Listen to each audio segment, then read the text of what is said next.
La ilusión del favoritismo, Santiago 2, del 1 al 13. Miren, hermanos, en enero del 2022, mi hijo mayor, Jacob, tuvo un accidente. Él tenía aproximadamente como unos 2 años y se puso a brincar en un brincolín y entonces en una mala caída él se lastimó su brazo izquierdo.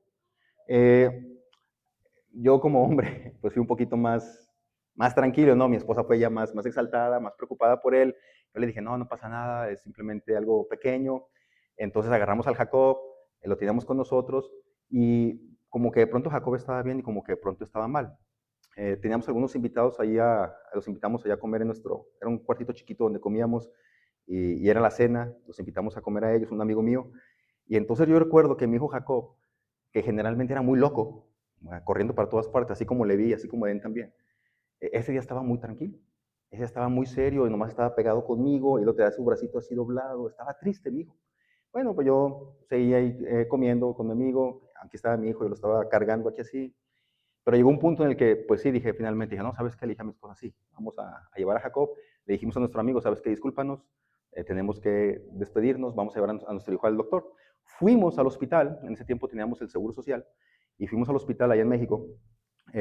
Lo atendieron unas doctoras, no me dejaron entrar a mí, no me dejaron entrar a una persona. Obviamente entró mi esposa con mi hijo Jacob, entra mi esposa, y entonces le hacen una exploración las enfermeras que están por ahí, y dicen, ¿sabe qué? No tiene nada más que simplemente una luxación, simplemente pues está un poco resentido el músculo y es todo. Le pusieron unas benditas por aquí y lo sacaron, ¿no? A mi hijo, pero mi esposa estaba insistiendo en que quería que le hicieran unos rayos X, pero ellos dijeron, no, no es necesario, ¿sí? Porque el niño mueve los brazos, o sea, lo mueve por completo, puede agarrar algo pesado, entonces está bien.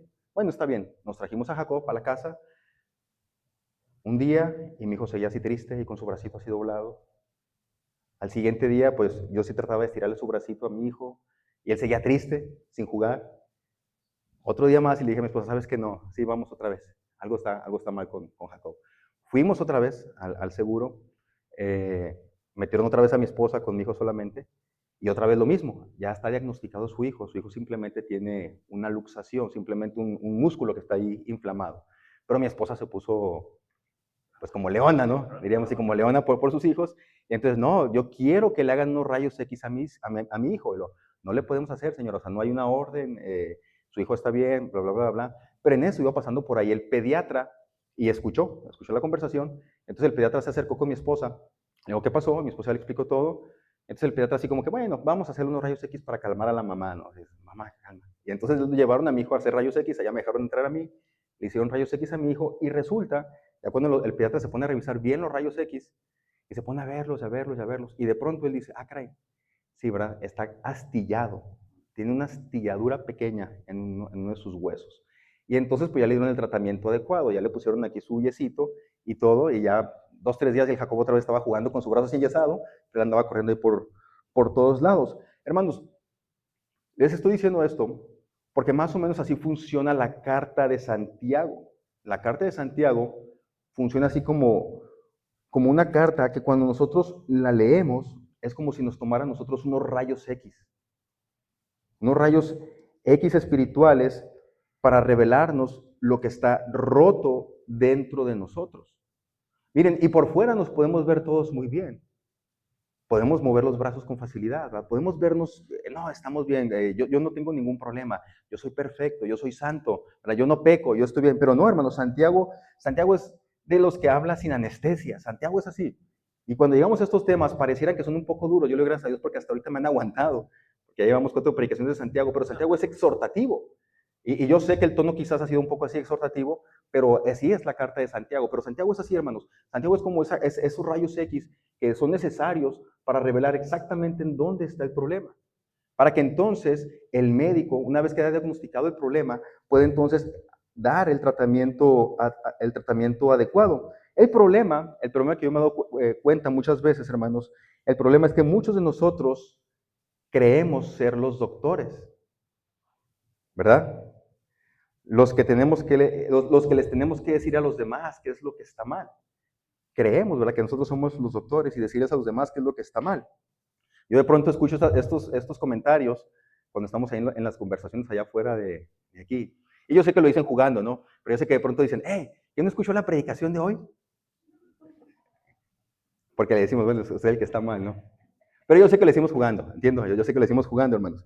Eh, pero en realidad, yo espero que como cristianos, cuando estamos leyendo, por ejemplo, o estudiando la carta de Santiago, entendamos y reconozcamos que todos nosotros somos el paciente. Todos nosotros somos el paciente. Y la palabra de Dios son los rayos X y el doctor es Dios. El doctor es Dios. Entonces, así es Santiago. Entonces, perdónenme si de pronto se pone Santiago un poquito así medio duro, exhortativo, pero simplemente es porque quiere decirnos dónde está el problema, qué es lo que está mal en nosotros. Y hermanos, este tema que yo les estoy platicando el día de hoy, desde nuestra óptica, puede ser algo pequeño, puede ser algo sin importancia, pero vamos a ver que para Santiago no lo es. Para Santiago la cuestión del favoritismo, dice Santiago, no, no es tan sencillo como ustedes creen. No es un pecadillo como quizás algunos quisieran decir, no. Es más, Santiago va a decir lo siguiente, hermano. Santiago va a decir que un creyente, fíjense bien, dice Santiago, una persona que es creyente no puede considerarse un verdadero creyente si hace acepción de personas. Es como dice la Reina Valera del 60. ¿Qué significa acepción de personas? Separación de personas, distinción de personas, favoritismo de personas. Santiago va a decir, no, no puedes decir tú, yo soy creyente y a la vez comportarte de esa manera, porque no estás reflejando en realidad el carácter de Cristo. Entonces Santiago es tajante, ¿verdad? Santiago, como les digo, es sin anestesia. Santiago va a decir, no, ¿cómo puedes decir que soy cristiano y a la vez estar haciendo esta separación de personas?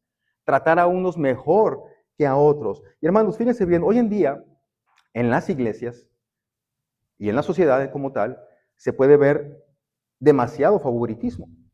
Y podemos inclusive verlo como algo normal, verlo como algo que está bien. O quizás no se ve como algo normal, pero lo pasamos por alto. Decimos, bueno, sí, hay favoritismo, pero no pasa nada. No pasa nada, es algo sin importancia. Fíjense, hermanos, por ejemplo, a nivel corporativo, el favoritismo puede existir de muchas maneras, pero a nivel corporativo, hablando de una iglesia, hermanos, por ejemplo, puede haber algo que llamaríamos un favoritismo financiero.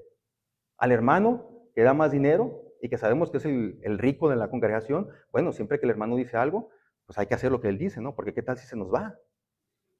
¿Qué tal si se nos va, no? Entonces mejor no, hay que proteger las finanzas de la iglesia, entonces vamos a hacer lo que el hermano diga. Entonces puede haber un cierto favoritismo financiero, los miembros que aportan más económicamente tienen un trato preferencial, también puede ser que el pastor diga por ahí, bueno, no, como este hermano sí da y este no da, entonces cuando este hermano me llame sí le voy a contestar, pero cuando este me llame yo no le voy a contestar. Puede haber un favoritismo de esa manera, ¿verdad? Puede haber un favoritismo profesional. Ah, no, es que aquel hermano es pedagogo, él estudió psicología, él estudió contaduría, él estudió qué sé yo, ¿verdad? Entonces él, porque él tiene sus estudios seculares, vamos a ponerlo aquí como maestro, por ejemplo. Porque él tiene estudios profesionales y el otro hermano no tiene estudios profesionales, no, él seguramente no tiene el don de ser maestro. Sin embargo, olvidamos que en la palabra de Dios esos son dones espirituales y Dios puede capacitar a cualquier persona. Lo importante para ejercer un rol de liderazgo es el carácter. Entonces puede haber alguien, un pedagogo con múltiples títulos y no por eso va a ser un maestro en la iglesia.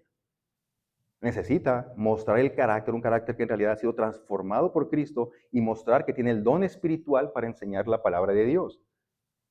Pero a veces en las iglesias decimos, ah, mira, él es un excelente músico. Allá afuera, ¿verdad? Le tocan, a él le pagan, es un excelente músico, tiene muchos estudios. ¿Qué lo vamos a poner a hacer aquí? Pues tocar la música, cuando en realidad su carácter no refleja de alguien que ha estado siendo transformado por la palabra de Dios.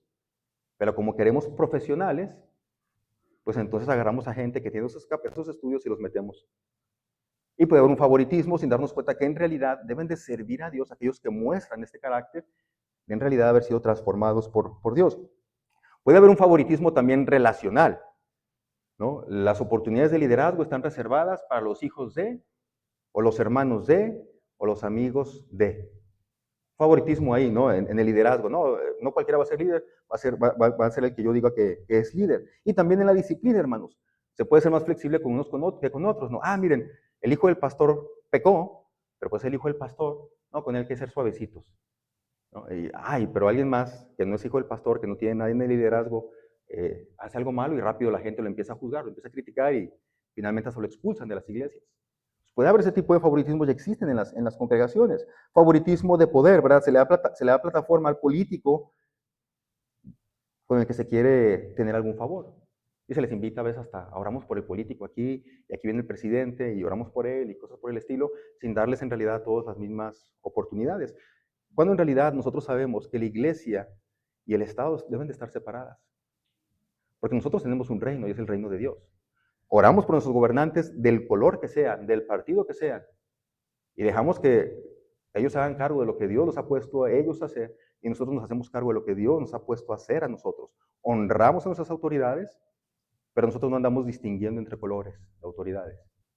Entonces, a veces, pero sin embargo, en ocasiones aparece este favoritismo dentro de las congregaciones. A nivel personal, también aparecen muchos tipos de favoritismo, ¿no? Este doble estándar. Bueno, si mi amigo falló y a otra persona que me cae mal falló, con mi amigo yo soy indulgente, hasta lo justifico, ¿no? No, es que seguramente tuvo un mal momento, es que seguramente tuvo una mala tarde, pero al otro sí lo juzgamos con severidad. Somos duros con el otro. Un favoritismo de influencia, ¿verdad? Esto es muy común. Yo trato servicialmente o gentilmente de quien yo puedo obtener un beneficio personal. Estos en mi país les decimos lambebotas. No sé ustedes cómo los conozcan. ¿Sí? Que de pronto sí, y eso es muy común sobre todo en el área laboral, en los trabajos. Vamos al trabajo y pues la gente anda ahí detrás del supervisor, del jefe, y andan ahí todos, no, sí, jefecito, jefecito, y andan por ahí, bien serviciales con él, bien atentos con él, y de pronto un compañero tuyo te pide un favor y tú así como que no, tú no. Porque como no puedo obtener nada de ti, entonces a ti te hago un lado. Pero yo sí voy buscando el favor allá del otro para obtener yo algo, un beneficio personal. O puede ser un contratista que de pronto dice, bueno, a este le voy a hacer un buen trabajo porque este sí me paga bien. Dice, y este, pues que es un poco más humilde, que a lo mejor no me va a pagar todo completo, no, le voy a hacer un trabajillo por ahí más o menos nada más, ¿no? También puede hacer esta clase de favoritismo. Favoritismo de carácter, en la familia sucede muy a menudo esto, ¿no? Bueno, el hijo que es más afín conmigo, a él sí yo lo trato como por encima del otro hijo. Entonces, como personas, como cristianos, caemos muchas veces en este pecado sin darnos cuenta. Y a veces nos damos cuenta y a veces no. Pero Santiago es así, hermano. Santiago nos va a platicar y por eso Santiago, qué hermoso, ¿verdad? Que Santiago nos hable de estos temas, porque al final de cuentas nos hace abrir los ojos, darnos cuenta, ¿verdad? De lo necesitados que estamos cada uno de nosotros de Dios. Fíjense, hermanos, en la actualidad el favoritismo se manifiesta de muchas maneras, ¿no? Por motivos de raza, nacionalidad, género, nivel educativo, afinidad política, poder, influencia. Entonces, este es un pecado en el que la mayoría de nosotros caemos con facilidad, pero que no le damos la importancia que la Biblia sí le da. Y de hecho vemos, hermanos, que desde los inicios de la iglesia cristiana, el favoritismo surgió dentro de la misma iglesia. No que surgió dentro de la iglesia, pero se dio.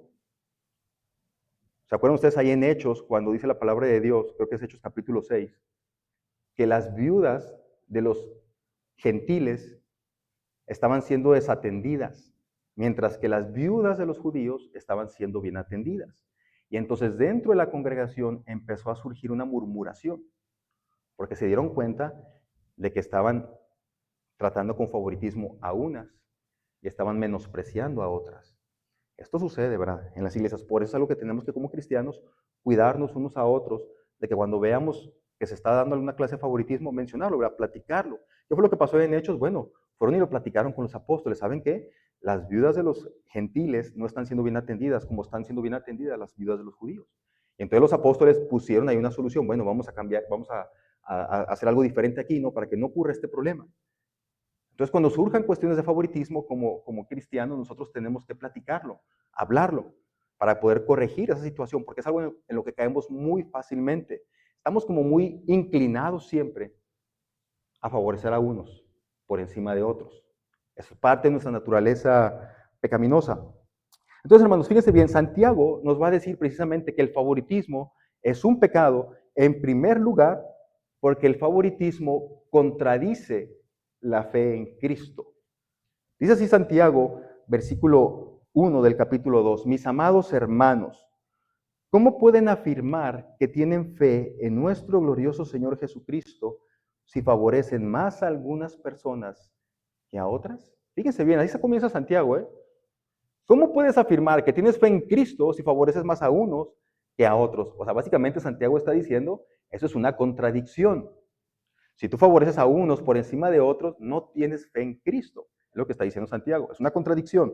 Por eso el favoritismo contradice la fe en Cristo. Versículo 2. Santiago se pone aquí un poco, para un ejemplo. Dice, por ejemplo, versículo 2, por ejemplo, supongamos que alguien llega a su reunión vestido con ropa elegante y joyas costosas y al mismo tiempo entra una persona pobre y con ropa sucia.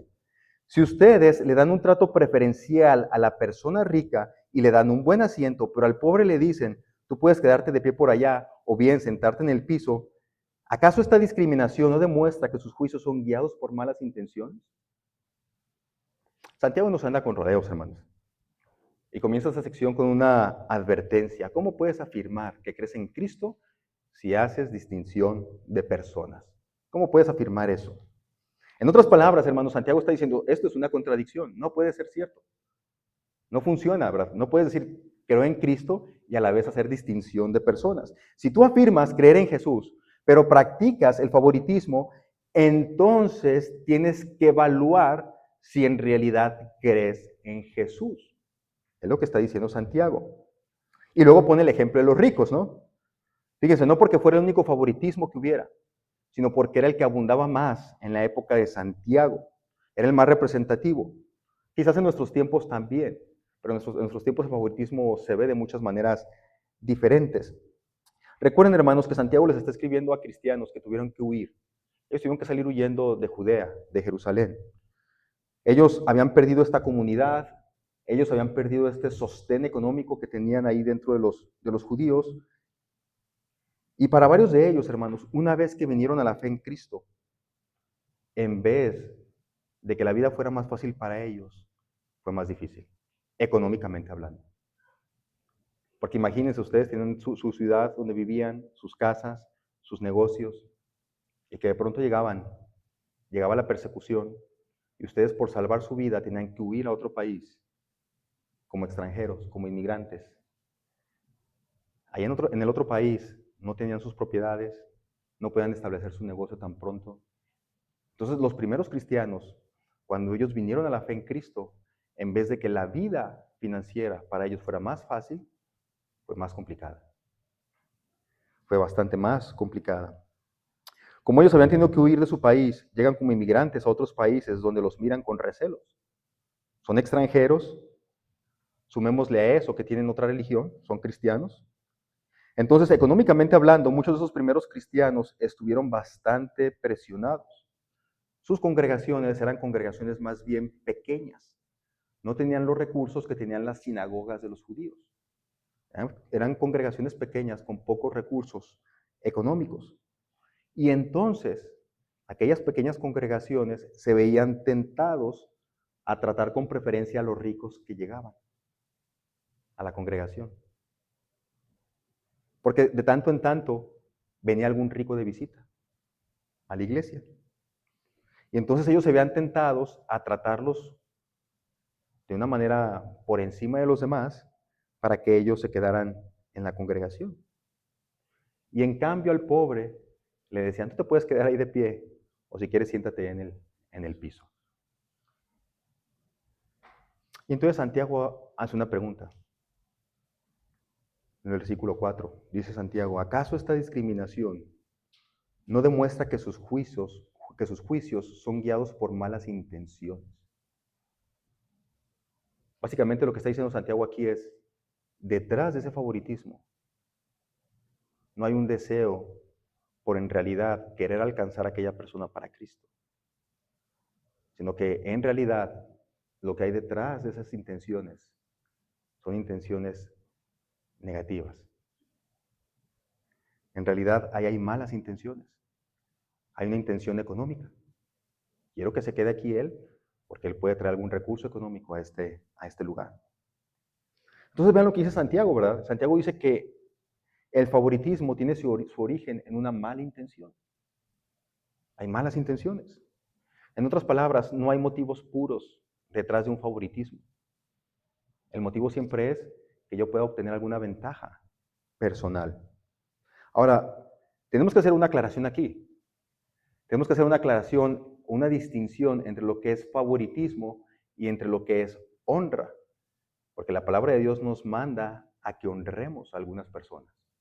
Entonces hay una diferencia entre favorecer y entre honrar. Fíjense, la palabra de Dios nos llama a que honremos a nuestros padres en Efesios 6:2. Luego se nos llama a que honremos a nuestros gobernantes en Romanos 13:7. A los jóvenes se les llama a honrar a las personas mayores. Yo creo que es algo que está ya bastante en desuso en nuestra época, ¿verdad? Sin embargo, la palabra de Dios llama a los jóvenes a que ellos respeten a sus mayores, a que honren a sus mayores. Levítico 19:32. Y por supuesto, y esto lo voy a mencionar muy fuerte, hay un llamado a honrar a los pastores también. 1 Timoteo 5:17. Hay un llamado de parte de Dios para honrar a ciertas personas. Ahora, la diferencia entre el favoritismo y la honra, hermanos, está en el origen. Está en el origen porque la honra nace del respeto por una posición que Dios ha dado. ¿Me estoy explicando? Cuando Dios le da una posición a los padres es porque Dios les dio ese nacimiento. Entonces Dios les dio esa función a ellos de ser padres. Los que son mayores, pues la época de la vida, a los pastores Dios los ha llamado, a los gobernantes, dice la palabra de Dios que Dios ha puesto a los gobernantes, entonces Dios les ha dado esa autoridad. Entonces cuando nosotros hablamos de honrar a estas personas, estamos hablando simplemente de reconocer la autoridad que Dios les ha dado. La honra es un respeto por el cargo o la función que Dios le ha dado a esa persona. Sin embargo, el origen del favoritismo es mi egoísmo o mi prejuicio. Yo quiero algo para mí, o simplemente a mí no me gustan las personas de cierta raza, de cierto género, con cierto estatus económico. Eso es un prejuicio. Entonces, el origen del favoritismo es mi corazón. Y en cambio el origen de la honra es que Dios ha dado una autoridad. Es la diferencia entre los dos. Entonces, la honra es esto, ¿verdad? Es un respeto por el cargo o la función que Dios le ha dado a esa persona, mientras que el favoritismo es una actitud servil a alguien de quien yo puedo obtener algún beneficio. Ahora, ¿por qué decimos esto, hermanos? Que el favoritismo contradice la fe en Cristo. Fíjense, por lo menos por dos razones, dice Santiago así. ¿Cómo puedes decir tú que eres creyente si favoreces más a unos que a otros? ¿Por qué? ¿Por qué diríamos esto? Miren, hermanos, si aquellos primeros cristianos que económicamente estaban ajustados, ya les he explicado por qué, y entonces ellos hacían separación, distinción de personas, dándole preferencia a los ricos, pensando así voy a tener la vida más fácil, entonces su confianza no estaba en Dios. Su confianza estaba en lo que aquella persona me puede dar a mí, el beneficio que yo puedo obtener de aquella persona. Ellos creían que los ricos podían aliviar su situación, entonces su confianza no estaba en Dios, sino que su confianza estaba en los hombres. Por eso decimos que el favoritismo contradice la fe en Cristo, porque no estamos confiando en Dios, sino estamos poniendo nuestra vista en los hombres. En segundo lugar, hermanos, yo creo que esto es lo más importante. En segundo lugar, contradice la fe en Cristo porque Cristo murió por todos, sin distinción. Cristo murió por todos, sin distinción, dándonos a todos la misma oportunidad. Fíjense bien, Dios no vino a morir solamente por los ricos.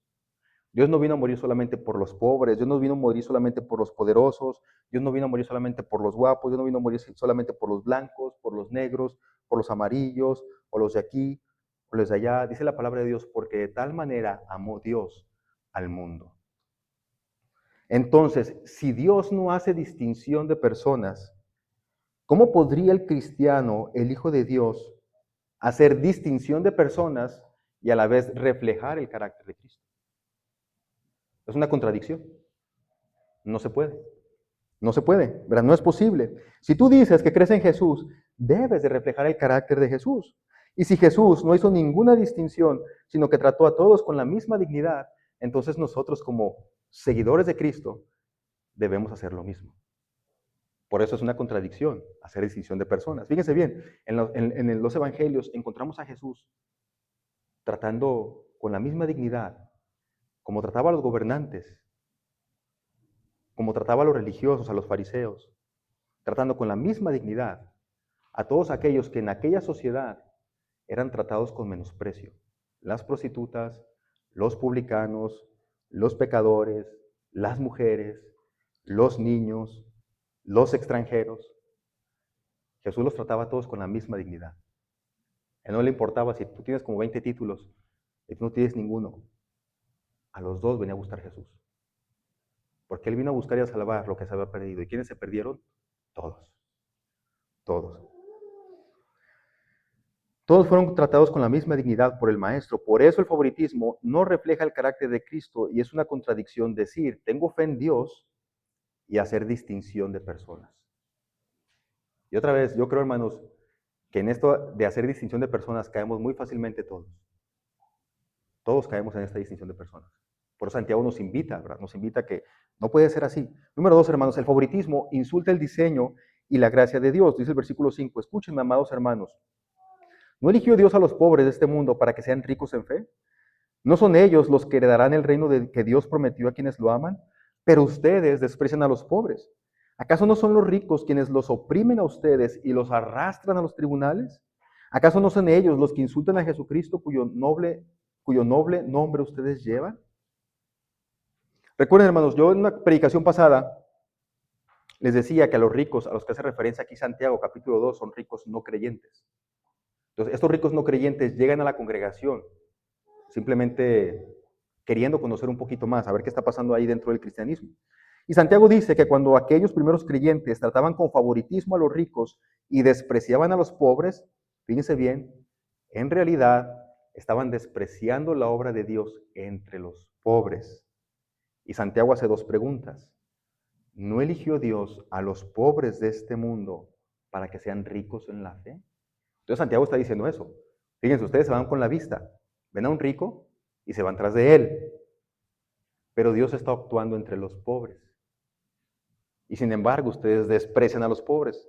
Entonces, si Dios está actuando acá y yo estoy despreciando a ellos, estoy despreciando la obra de Dios. Porque Dios está obrando ahí.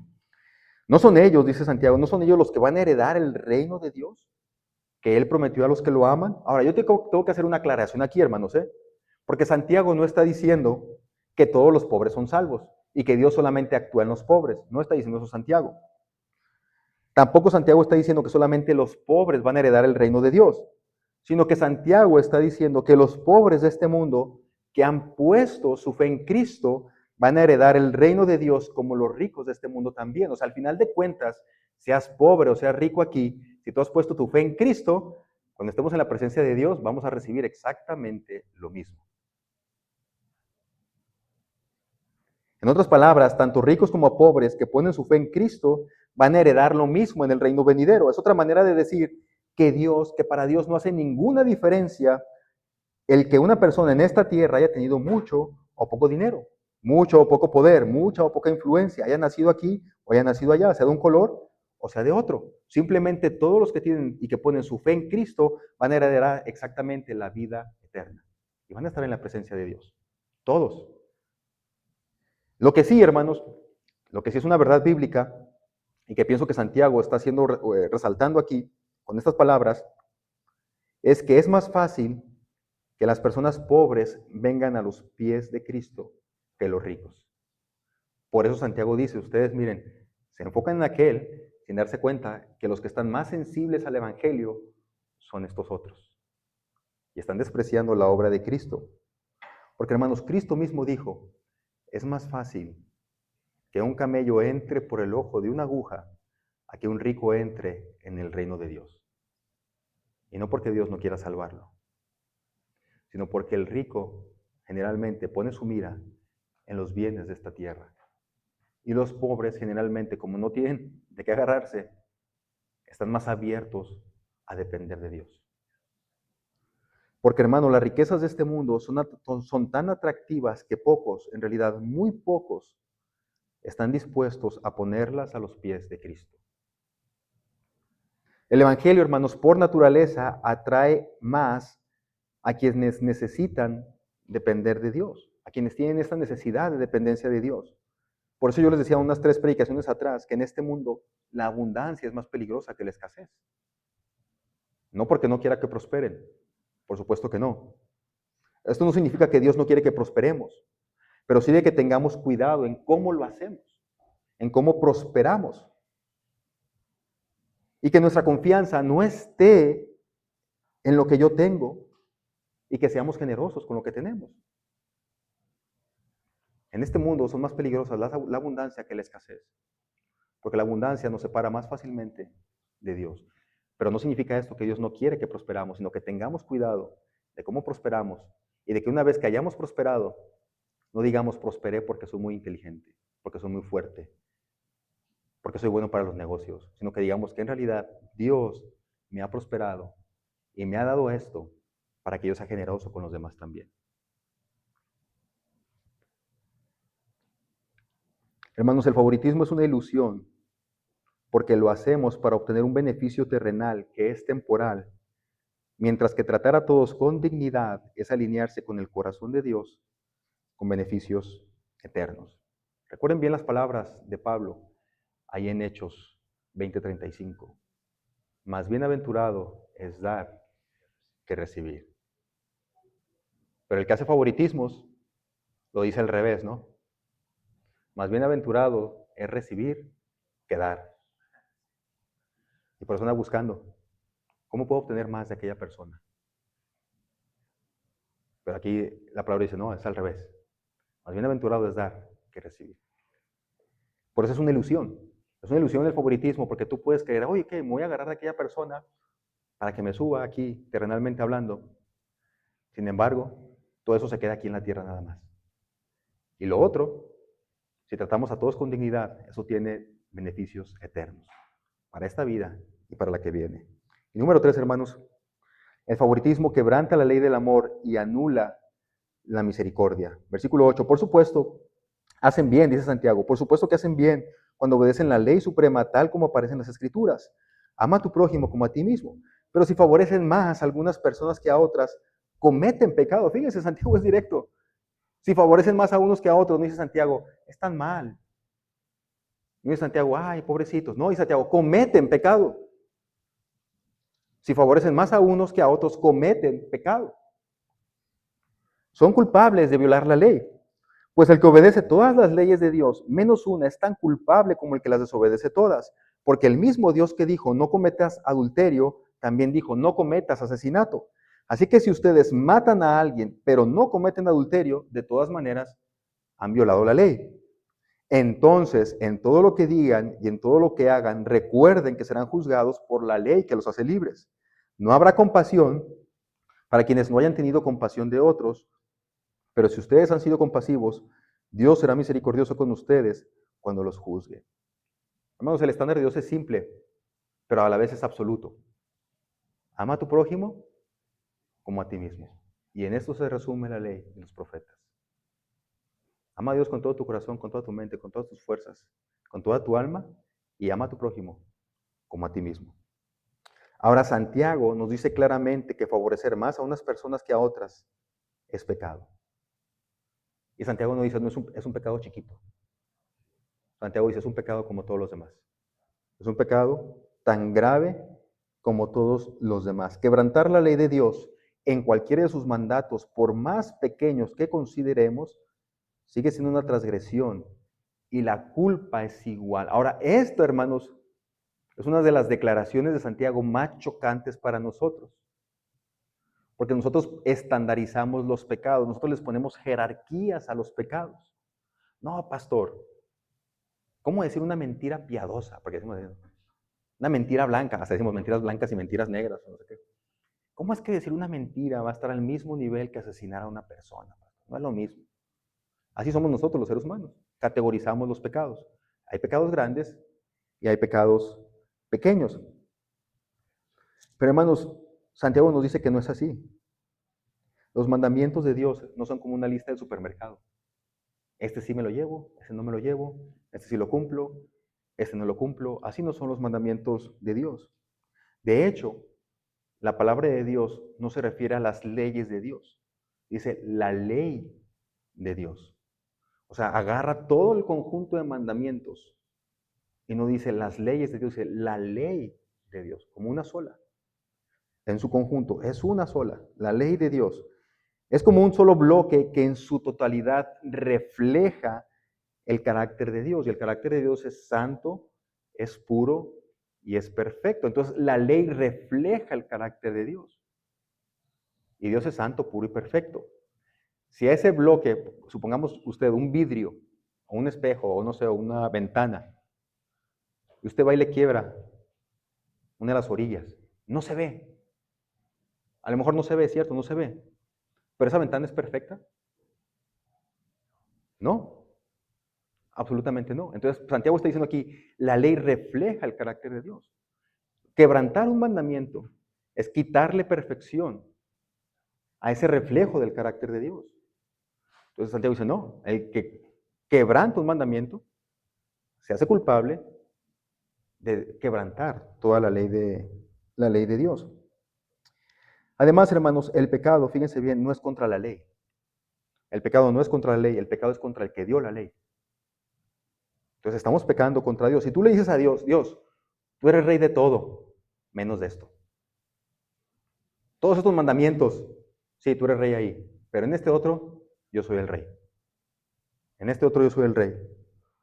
Entonces, en realidad, Dios no es el rey de toda tu vida. Pero Santiago dice, el que quebranta un solo mandamiento es culpable de toda la ley. Así que yo creo, hermanos, que como ustedes habrán notado, bajo este estándar de Santiago, ¿quién de nosotros está libre para tirar la primera piedra? Bajo este estándar de Santiago, el que dice Santiago, el que rompe un solo mandamiento es culpable de quebrantar toda la ley. ¿Quién de nosotros puede decir, no, yo soy santo, puro y perfecto? Gracias a Dios, Brad, por Cristo. Gracias a Dios porque Cristo cumplió perfectamente la ley y Él murió en nuestro lugar. Para que cuando estemos delante de Dios, Dios vea a Cristo en nosotros. Entonces queda en nosotros, fíjense bien, con la ayuda de Dios y de su Santo Espíritu, esforzarnos cada día para ir dejando al viejo hombre. Si Santiago ya nos ha dicho y nos ha advertido, hermanos, el favoritismo es pecado. Entonces queda en mí, como hijo de Dios, desechar cualquier favoritismo que yo esté incubando en mi vida, que yo esté practicando en mi vida. Y lo que la palabra de Dios, hermanos, con precisión quirúrgica, con esos rayos X, ha hecho en nuestro corazón, ha revelado algo que está roto, se lo entreguemos al médico de médicos para que nos restaure. Entonces, si la palabra de Dios nos ha hablado en esta tarde, nos ha mostrado, sabes que hay esta área en tu vida, estás haciendo este favoritismo, no deberías hacerlo. Y no lo estoy diciendo yo, es la palabra de Dios. Y son los rayos X, yo sé que a veces los rayos X no nos gustan los rayos X, pero son necesarios. Son necesarios para decir dónde está el mal y entonces se puede aplicar el tratamiento adecuado. Así que si en tu vida, así como en la mía, has encontrado que has actuado con favoritismos, es tiempo de ponerte a cuentas con Dios. Tenemos un Dios que es misericordioso. Tenemos un Dios que es perdonador. Porque recuerda que el favoritismo es una ilusión que no cuenta con el favor de Dios. El favoritismo es una ilusión que no cuenta con el favor de Dios. Tratemos a todos con dignidad. Vamos.